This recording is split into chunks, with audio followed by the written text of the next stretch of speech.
Good morning, Gal. So before moving on to the next topic, let me see what are the topics you have studied. Because after 1 week, I'm engaging the class. How was the test? How was the test? Answer ಮಾಡ್ರಿ ಹೇಗಿತ್ತು Good test ma'am. Easy ಇತ್ತಾ ತುಂಬಾ lengthy ಇತ್ತಾ ma'am ಚೆನ್ನಾಗಿತ್ತು ma'am. Easy ಇತ್ತು lengthy ಆಗಿತ್ತು ma'am ತುಂಬಾ lengthy ಇತ್ತು. Yes, that's ma'am. Why you took almost 2 hours for the test ಅಲ್ವಾ ಪೃಥ್ವಿ ಹ್ಮ್ ಮ್ಯಾಮ್ ಚೆನ್ನಾಗಿತ್ತು ಮ್ಯಾಮ್. ತುಂಬಾ ಕಾನ್ಸೆಪ್ಟ್ ಓಕೆ ಕವರ್ ಆಗಿತ್ತು ಮ್ಯಾಮ್ ಅದರಲ್ಲಿ. ನಾನು ಏನ್ ಮಾಡಿದೆ ಗೊತ್ತಾ so for module test I have given some of the topics and for this test I have given some of the topics since you have written the answer for the module test as well as for this test so by studying these two test topics you can prepare for the final exam. The entire first module is covered in both the test, okay, module test and this one. Okay. So, what are the topics you studied in previous classes? Nenpidia. So, you started with inheritance relationships, right? So, first slide in the ಹೋಗ್ಬಿಡ್ತೀನಿ. So, we have started with the introduction to inheritance. So, what is inheritance relationship? And I have explained about the what is inheritance, and then what is the superclass, base class concepts, and subclass and derived class concepts by taking this example. And so after that, he explained the inheritance of the data as well as the inheritance of the behavior or methods. So here we are inheriting not only the data, but we are inheriting the behaviors or the methods that I explained. And after that, I explained the private, protected, and public access area. Then we moved on to overriding base class methods in the derived classes. So once again, here I am considering the example here. The class A consisting of the methods F1, F2, F3, whereas class B consisting of F4 and F5. Even the class B consisting of only F4 and F5, since it is inherited from class A, so that all the methods which are defined for class A can also be inherited by class B, and so that the class B can also make use of these functions F1 and F2, F3. So here we are considering an example of overriding a base class behavior. Here let us consider that the F2 method or F2 behavior is available in the class A, that is in the class base class, and class B is overriding that behavior or the method. So in overriding, what it will do, the derived class access the methods of the base class. Along with that, it is also including its own requirement. Okay, so based on the class B requirement, it can modify that function, and that function can be executed in the derived class, and that is called as overriding of the base class. Then I explained about the transitivity of inheritance. So if class A is inherited by class B and class B is inherited by class C, then we say that class A is inherited by class C. So this is called as the transitivity property. Okay, so it is just like A implies B, B implies C, then we say that A implies C. So same transitivity property is used in the inheritance, and that is called as the transitivity of inheritance. Then we discussed about the heuristic for that inheritance. Next, we moved on to the use of protected section of a base class.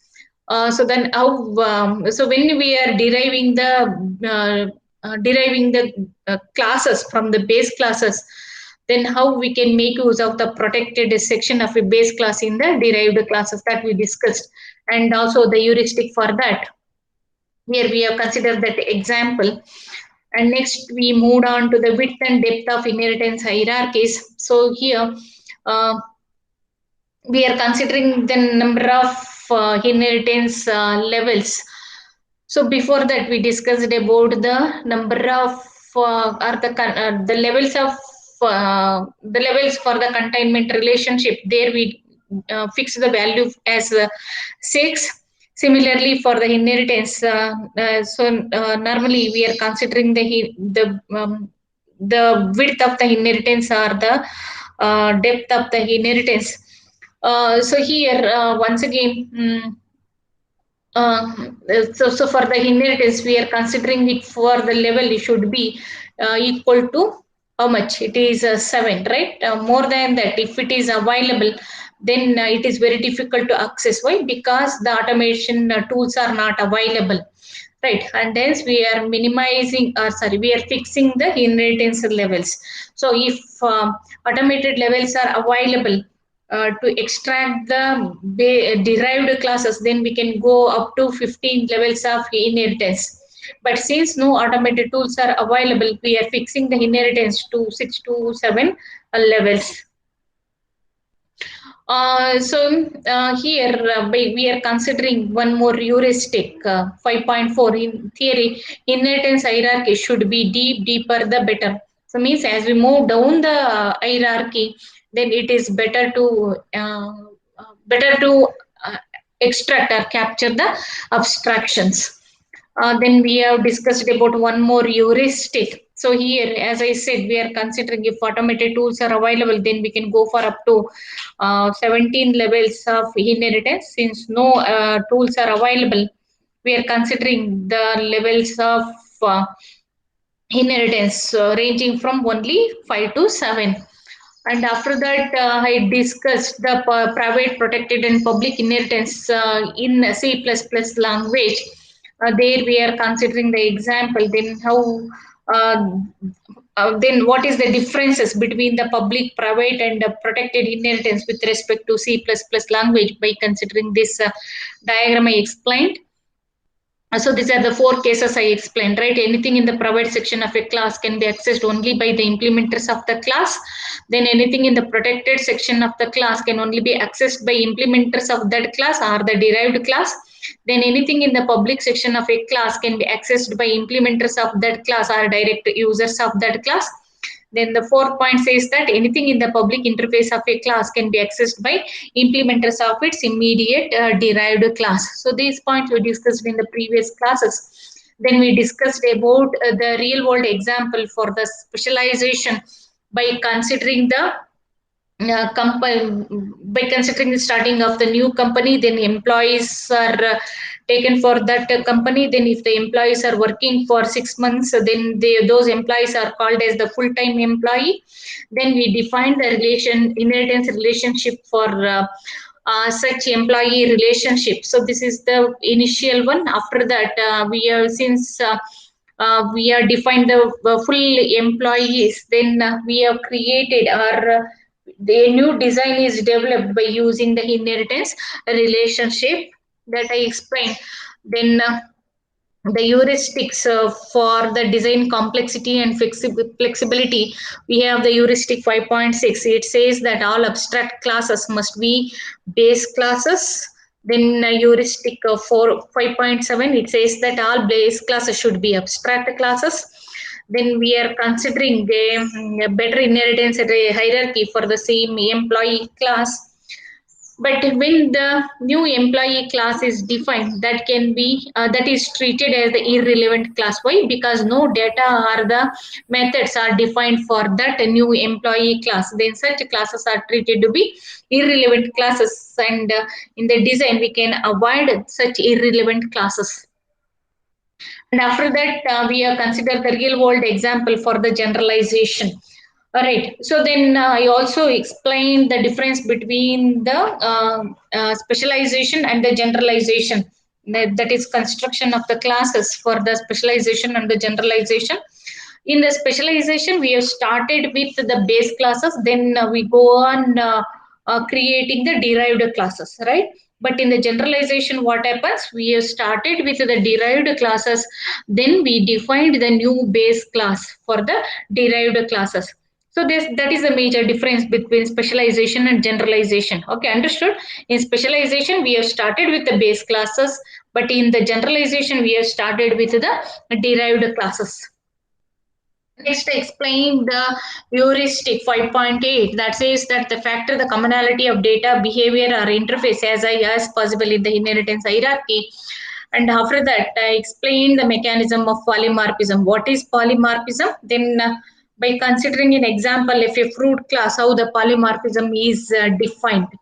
So here we have taken the fruit basket and we have different types of fruits, and I explained the accessing of a cost of a particular fruit by using the structure oriented method and also by using the object oriented method. So I explained the pseudocode for the structure oriented method.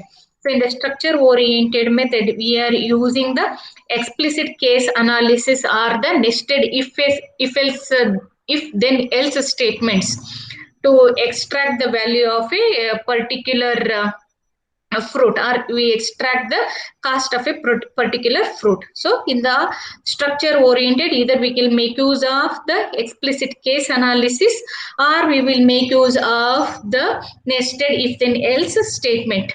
And after that I explained the polymorphism concept with the help of the C++ language. So that is the implementation of polymorphism by using C++ that I explained. Then the heuristics related to the polymorphism, and after that, so these are the topics. So you studied in the previous classes. Then by the other topics. Yes. Yes, ma'am. Okay. So then today we'll start with the new topic. That is a problem with the use of inheritance as a reusability mechanism. So in the previous topics, as I said, when what is the main purpose of using the inheritance? So we are using the inheritance to provide the reusability, right? So when we are using the reusability mechanism with respect to the inheritance, what are the problem arises that we will see. So as you already know that the role of polymorphism is in the creation of reusable standard components that can be derived into custom components. So many times I said that whenever we are using the inheritance or the polymorphism, there exists the reusability concept, right? So the main idea or the main thing behind using the inheritance relationship or the polymorphism is reusability of the code, right? So object-oriented designers can take standard components from a reusable library, inherit from them, and produce the custom components that optimally reuse the code of the standard component. So for example, if you consider the fruit class, right? So from the fruit class, we are deriving different fruit classes like apple class or the banana class or the orange classes. Okay, so here we are using the inheritance relationship, right? When we are using the inheritance relationship, whatever the properties available in the base fruit class that can be used in the derived classes, right? So there we are using the reusability concept. So whenever we are using the inheritance property or inheritance relationship, then there exists the reusability. Okay, so when that inheritance relationship is implemented, then part of the code which belongs to the base class can be reused in the derived class. So how that can be reused? So here we are constructing the library where that library consisting of the reusable components. Okay, these reusable components can be reused at different derived classes. So one more example here, we are considering the linked list. Okay, so now the linked list is the base class and the sorted linked list is the derived class. Now let us see what are the methods defined for the linked list. So insert, delete and traverse are the methods defined for the linked list. So here the insert and delete methods are the functions can be reused in the derived class. That is, they are reused in the sorted linked list. So that is the advantage of inheritance. So here the sorted linked list is inherited from the linked list, so that whatever the functions defined for the linked list can also be used by the sorted linked list. So here the code for the insert and delete are reused in the derived class.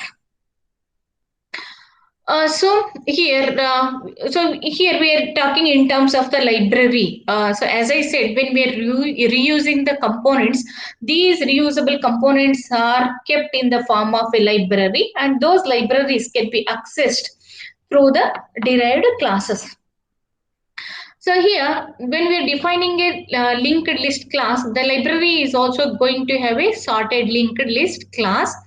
Okay, and here we have the insert and delete methods. So whatever the insert and delete methods we are using in the linked list or the sorted linked list, the operation will be different, because it was where I perform the insertion and deletion that differs. Because when we are performing the insertion at the linked list or the insertion at sorted linked list, the operation is different one. But main thing is we are inserting the elements into the linked list. Then I abstracted out this difference into a polymorphic function called find and made the function protected. So here, what is the difference I said? So it was not the insert and delete methods that were different. It was where I performed the insertion and deletion that differed. So even I performing insertion and deletion operations, but when I am performing the insertion at the linked list, that is different. When I am performing the insertion at the sort link, that is different. Hence, in order to find out or in order to abstract those differences into a polymorphic function, that polymorphic function is called, and that polymorphic function is called as the find. Okay, so this is the polymorphic function that we are defining. And this polymorphic function find is defined as the protected one. Okay, that is designed or defined as the protected polymorphic function. Why the find method is defined as the protected one? Because the reason for that is the protected status is that the find method is not an operation for users of the class, so it should not be in the public interface, because the find method will be used by the implementers, not by the users, and hence the find method is defined as the protected one. Okay, if it is defined as the public, then the users can also access it, but for the users it is not required, and hence the find function is declared or defined as the protected rather than the public one. And when it is protected, so the implementers of the linked list class as well as the implementers of the sorted linked class can override that function, and that's why it is not either declare it as a public or as the private. So it is declare it as a protected one. So since it is declare it as a protected one, so that the implementers of the base class as well as the implementers of the derived class can make use of it.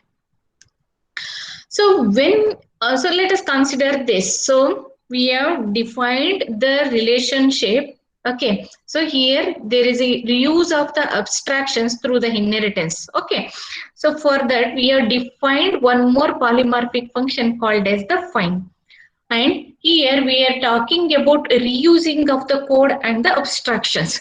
Clear? Now let us consider that whenever a linked list wants to insert a value into the list. Okay, whenever a linked list wants to insert a value, then the compiler at the compile time asks the linked list that do you know how to insert the objects into your class? Now which is the class? Linked list is the class. Like now linked list object wants to insert the element or value into the linked list. So if it wants to insert a value, then the compiler will ask, do you know how to insert a value into the linked list class? If the linked list class says yes, then the insert function is called. Okay, now let us consider that the linked list function wants to insert a value into the linked list. Now the compiler will ask the linked list that whether you know or do you know how to insert the value into the list. If the linked list says yes, then only the insert function is called, and this insert function or insert method always takes a reference to a linked list as the implied first argument. Then at the runtime, the insert function for the linked list is directly called and the execution continues until the call to the find method. Okay, until the call to the find method. Now the find message is the polymorphic function, and the system will ask the implied first argument that I know you look like a linked list. Okay, I know you look like a linked list object, but are you really a linked list? Then the linked list object replies, yes, I am a linked list. Then the system transfers a control to the protected find method for the linked list, then which returns the desired value for the linked list objects and insert continues. Okay, because it wants to insert at a particular position, right? To insert that position, so it is using the find method. So by using the find method, and once the find function is called, then it returns the controls to the insert function, and the insert function continues. The inserting the element continues. So this is about whenever the linked list wants to insert the value. Clear? So here the linked list itself wants to insert a value into the linked list.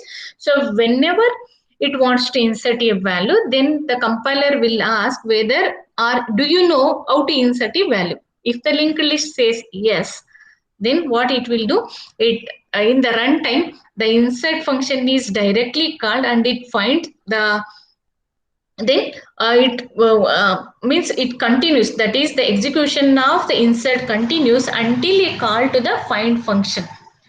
Okay, then the find function is a polymorphic one. Then it asks for the first argument that, or it is asking the first argument that you are looking like a linked list.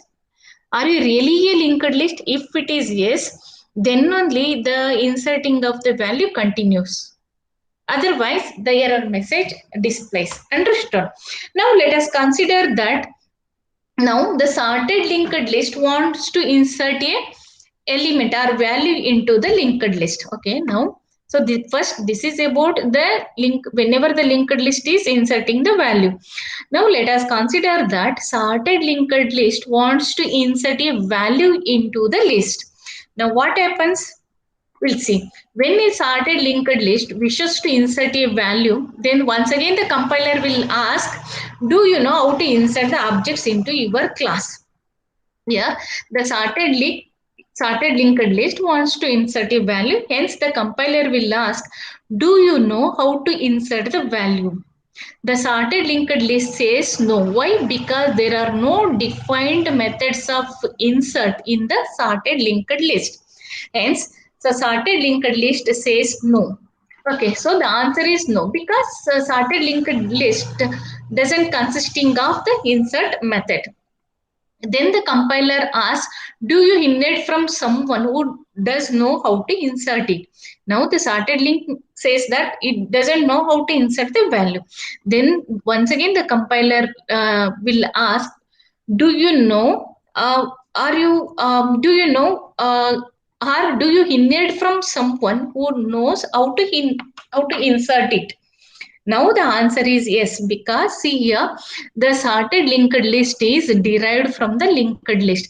Hence the sorted linked list says that it knows the class which from which it derives, where that base class knows how to insert the value, because the linked list is having the method insert.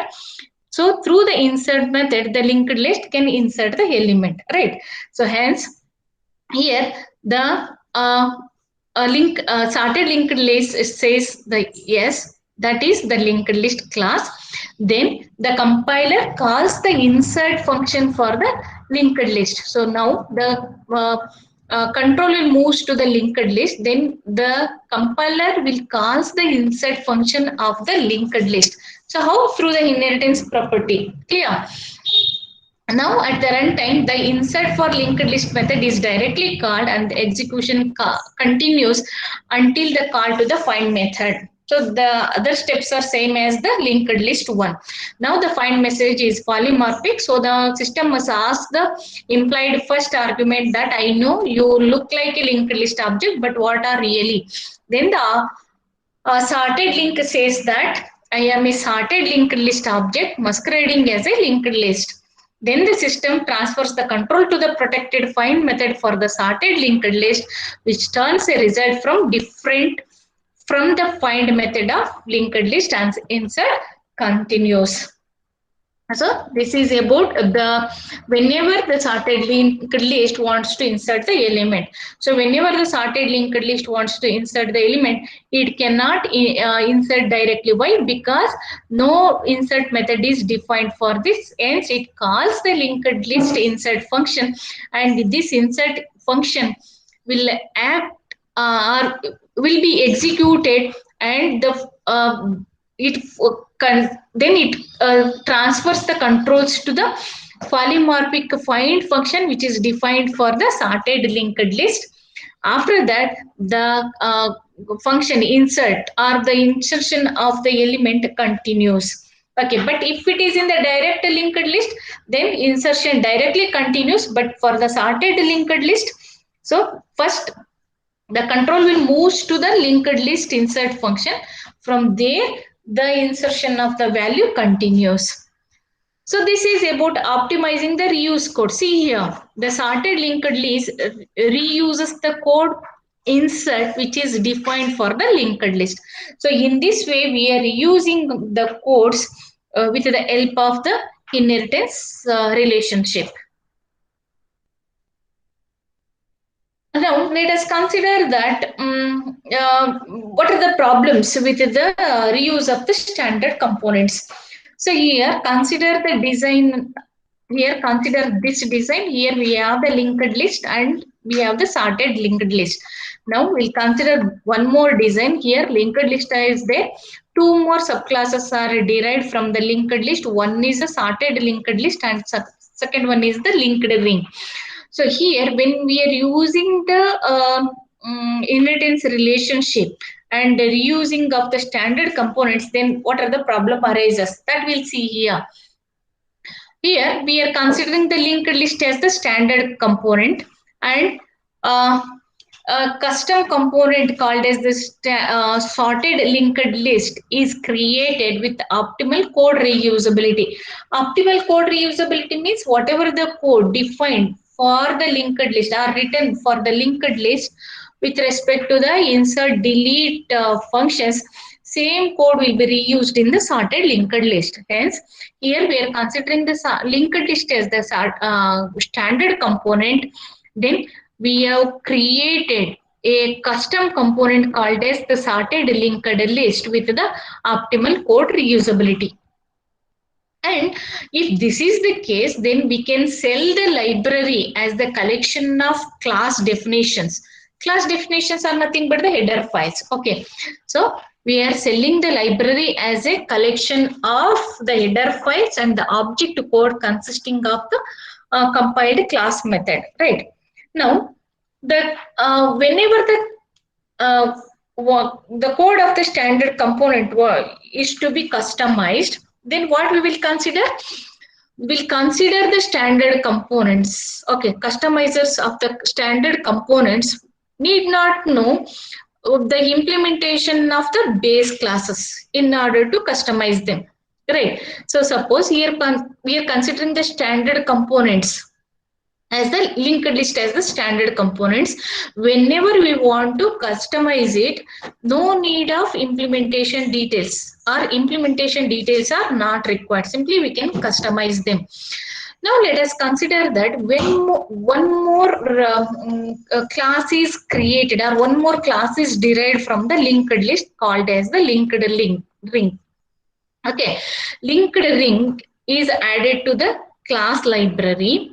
Okay, linked links are really just special types of linked list, except the tile pointer of the list points back at the head. So that is the difference between linked list and the linked ring. Okay, so linked links are the special type of linked list, except the tile pointer of its list points back at the head, and this leads to the zero code reusability because no difference in the linked list and linked ring. So there is no use of the code, or it leads to zero code reusability. If it leads to zero code reusability, then deriving such classes is not required. So this problem arises when we are working with the optimal reuse of the standard components. When the methods of linked list are implemented, I iterated over the list by using a conditional test that checked to see if the current pointer into the list was nil or null. So we'll check in the linked list to check whether the current pointer. So because we are go on checking the elements in the linked list, right? And we'll continue until we'll find the nil or null value or zero value. Okay, so if the null value is find out, or if the null value is occurred, or the nil is occurred, then it indicates that it is the end of the list. So by definition, the linked list ring abstraction will never see a nil, because in the linked ring that is not there, because the end of the linked ring is pointing to the head of the linked list, and hence there is no end in case of linked ring. But in the linked list there is a end, or if we find that it is the nil value, then it indicates end of the list, but it is not available in the linked ring, and hence it leads to zero code reusability. So the linked ring abstraction will never see a nil value or the null value. Even an operation as simple as the traverse, which prints the elements of a list, was unusable. Now let us consider an example of a linked list which consisting of a values 10, 20, 30. Then if we implement or execute the traverse function, then it displays the value for the linked list as 10, 20, 30. But for the linked ring, it will display the same values 10, 20, 30, but repeatedly, because it is a ring. There is no nil or there is no end to the linked ring, and hence the same values will be repeated again and again. That leads to infinity. So infinitely it go on displaying or printing the values 10, 20, 30, 10, 20, 30, 10, 20, 30, and it continues, and there is no end for that. So hence, if we use the linked ring and we'll print the value by using the traverse function, that leads to printing of those values at infinite amount. Okay, so that is not required for us, right? And it leads to the unusable of that linked ring code. So this problem arises when we are talking about the optimal reuse of standard components. Next, we'll consider the providing the optimal reusability through the inheritance. We'll consider one more example here with the help of the same linked ring and the sorted linked ring. So in this design, what we have taken only the find method that is defined as the protected one. Right, for the linked ring, nothing is defined. So this leads to the unusable code, right? In order to optimize this design, we are going for defining the new method called as the at end for the linked ring, as well as it is defined as protected at the linked list level, as well as at so it is defined as the protected at the linked ring as well as at the linked list class. So here in this example, we need to abstract out the testing for end of the list in the base class methods into a protected polymorphic function called as attend. Okay, so this attend method will simply check against the null for the linked list objects and the sorted linked objects via inheritance. Okay, by using attend method or by executing attend method, this continuously checks for the null value for the linked list as well as for the sorted linked list. So how it is implemented in the sorted linked list? It is implemented through a inheritance property. Okay, so attend is executed and simply it checks for the null value at the linked list as well as at the sorted linked list. But for the linked ring class will override this method with its own at end method, which will test the current pointer against the head pointer. Okay, see here same function is used, but it adds its own speciality. Means linked ring class adds its own special cases into the attend method. So what is the special thing for the attend method in the linked ring? Because it overrides this method which will test the current pointer against the head pointer. But what about the attained method for linked list and sorted linked list? It simply checks against the null value. But for the linked ring, so what it will do? It will test the current pointer against the head pointer. So when we made this modification, then the only party that is affected by the new polymorphic attend function is the implementers of the linked list. So here the users are not affected because the users are not really required that, and the users are not affected because that is declared as the protected one. So if it is declared it as the protected one, then who will use that or who will access that? The implementers of the base class and the implementers of the derived class can only make use of that, and the users are not affected. So in this way we are providing the optimal reusability through the inheritance. Next, we'll move on to an inheritance solution to an interrupted driven architecture. So far we have discussed about the inheritance relationship with respect to or by considering the different designs, right? Next, we'll see the inheritance relationship with respect to interrupt driven architecture. So before studying the inheritance solution for the interrupt driven architecture, let me recall the heuristic that is defined in chapter 4, that is heuristic 4.13, that is defined on the containment relationship. And that heuristic said that a contained object should not have knowledge of the class that contains it. Okay, so this I explained with the example of a meal class, right?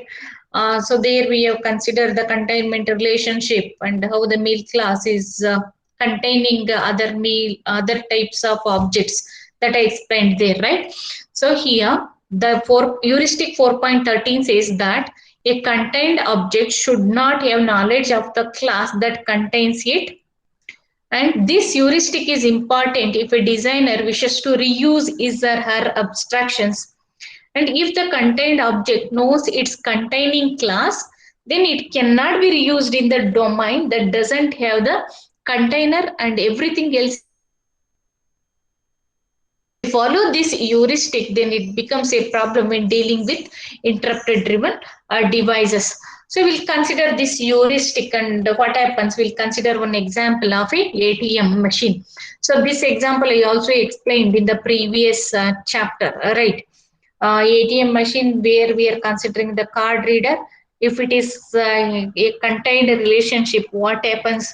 So that we'll go for the better design and we are treating the card reader as a separate one, because if the ATM object contains the card reader, along with that it consisting of the display screen and uh, keypad for entering the pin number and all.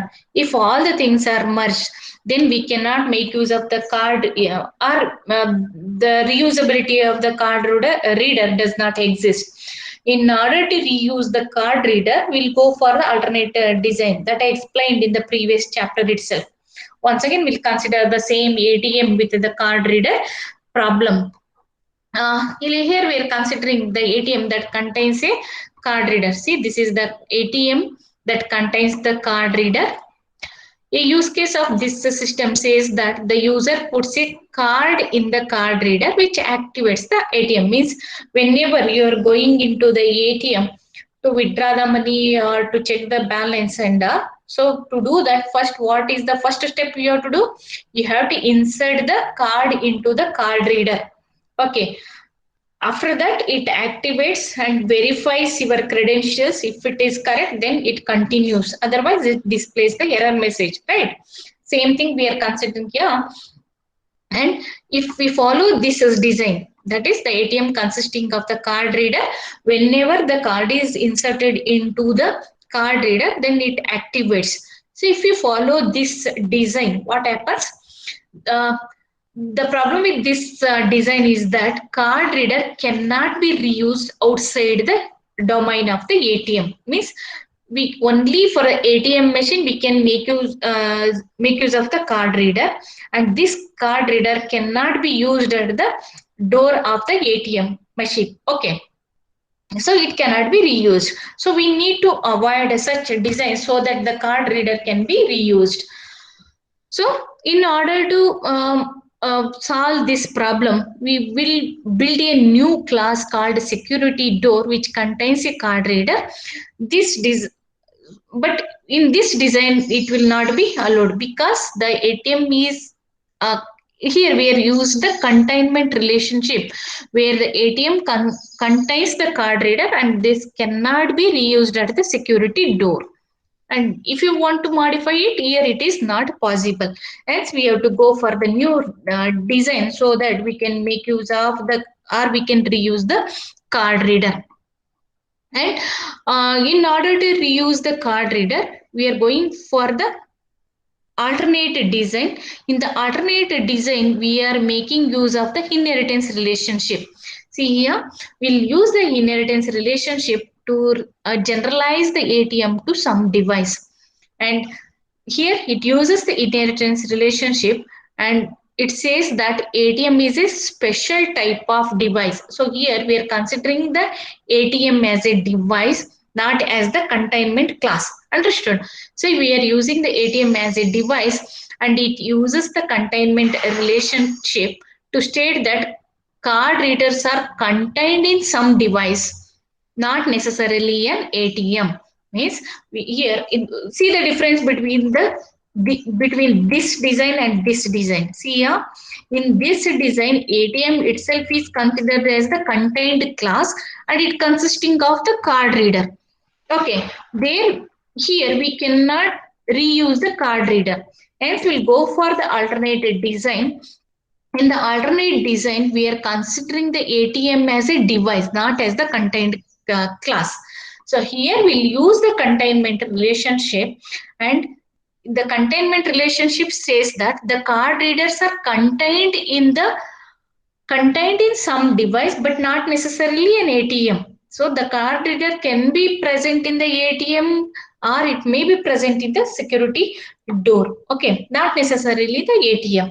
Okay, so this reduces the constraint from the card reader, and so that the card reader may be used in the ATM machine or in the security door. Okay, so card readers must be used inside an ATM device, or it must be used at the some other devices. Means if it used at the security device, security door, or at the ATM machine, then it leads to the multiple inheritance. So there multiple inheritance is required if we use the card reader at the ATM machine as well as at the security door. So if ATM contains two such interrupting devices, one is the ATM device and the other one is the security device, security door. See here, these are the two devices. One is the ATM and the other one is the security door. Here we have two interrupting devices, and wishes to use this generalizing solution, then it will need to inherit from two abstract classes. Now, we have the device class, and then we have the ATM and the security doors. Okay, these two are inherited from the device class, and this inheritance will be easy to live with since the abstract classes will contain only a pure polymorphic interface closely coupled with the contained data object. So in this case, what is the contained data object? That is the card reader. So we'll go for the alternative designs. Understood here? So what is the problem with this particular design? In this design, reusability doesn't exist, and hence because it is a containment relationship. In the containment relationship, there is no chance of reusability, and hence we'll go for the better design. In the alternate or the better design, we are making use of the inheritance property, and we are treating ATM as any device, and so that the card reader can be used at the ATM device or at the security door. So there exists a multiple inheritance property. Understood?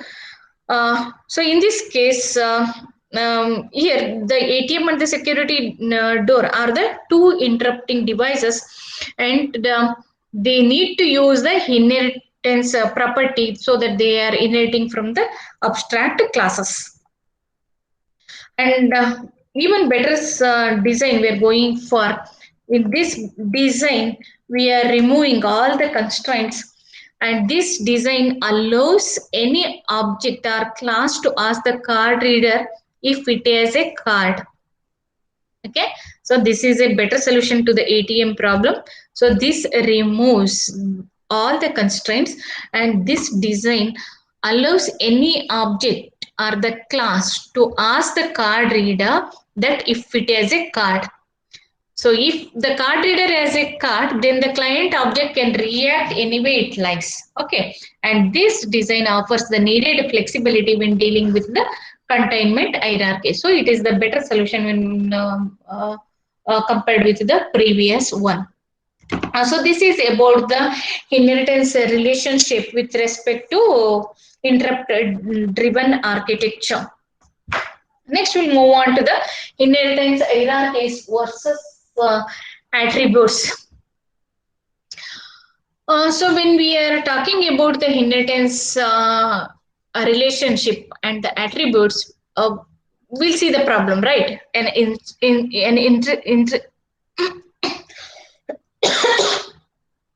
an interesting problem arises due to the confusion between the attributes versus the need for an inheritance hierarchy.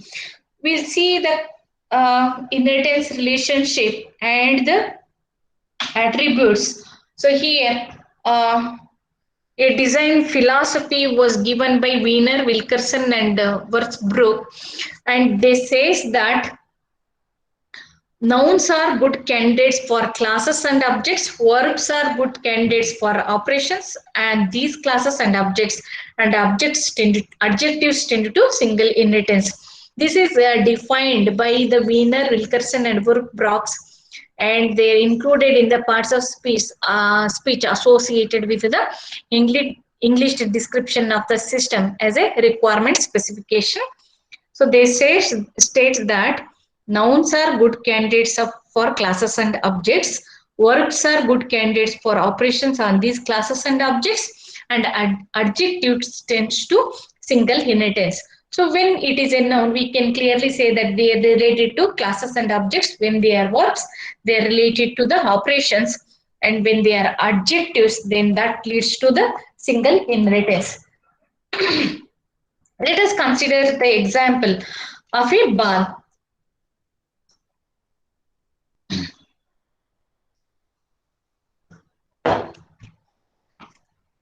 Let us consider a system which consisting of three types of balls: red ball, green ball, and yellow balls. So here there are two types of designs are given. Let us consider that the simple statement is a system which consisting of three types of balls: red ball, green ball, and yellow balls. Then if we ask for the design, then most of you people will go for the first design. This is the first design, right? Ball is a class which consisting of the color as an attribute.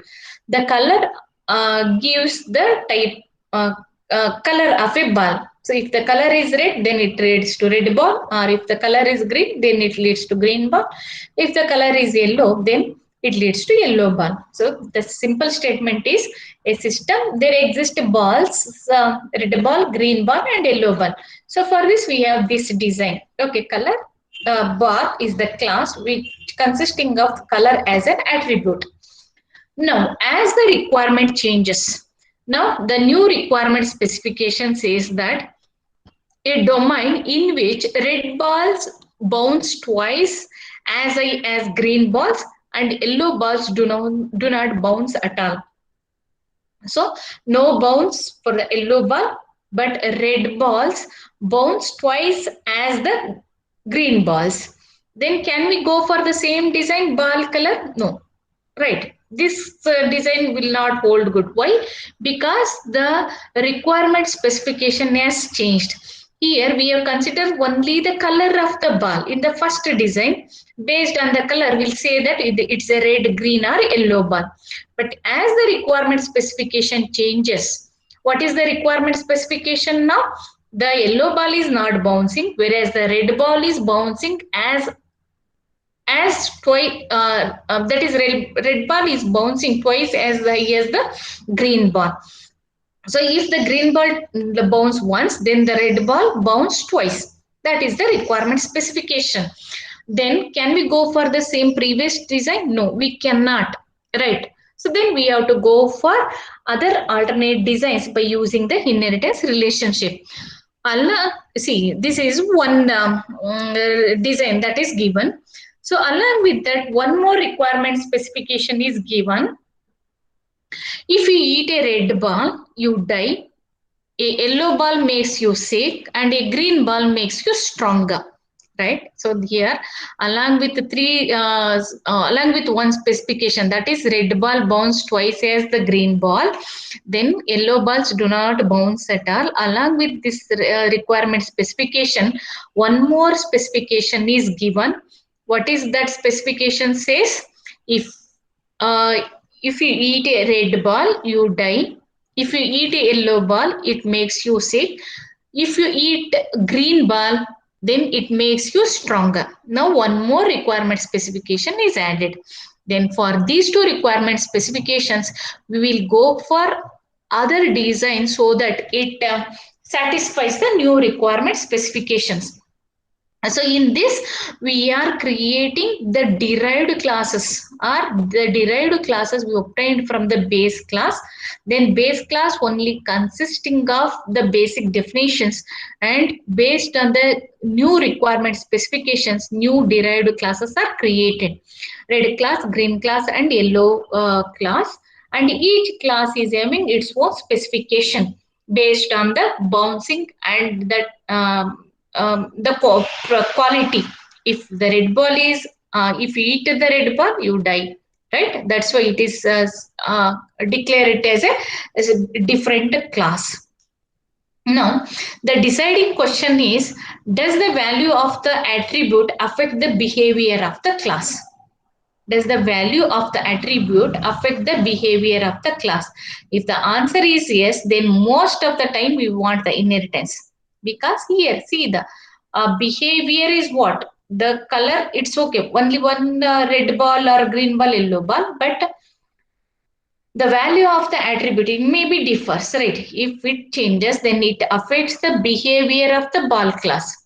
And if it is yes, the answer is yes, then we have to go for the inheritance relationship, or we have to make use of the inheritance relationship and we can create the new design. So this is the new design where we are using the inheritance relationship. But if the answer is no, means the value of the attribute is not affecting the behavior of the class, then we want to model the abstraction as an attribute that can take a different value. So this is for the second one, means if the answer is no, means the value of the attribute is not affecting the behavior of the class, then we can have the design like this. But if the value of the attribute changes the behavior of the class, then we are making use of the inheritance relationship. Okay. So for this heuristic 5.13, it says that explicit case analysis on the value of an attribute is often an error. The class should be decomposed into an inheritance hierarchy where each value of the attribute is transferred into a derived class. So this is the heuristic 5.13. So this says that the explicit case analysis of the value leads to an error. Then the class should be decomposed into an inheritance hierarchy where each value of the attribute is transformed into derived class. See here, the same heuristic is used here. So in this, we are transferring the base class into different derived classes. Here, the base class is decomposed into an inheritance hierarchy where each value of the attribute is transformed into a derived class. See here.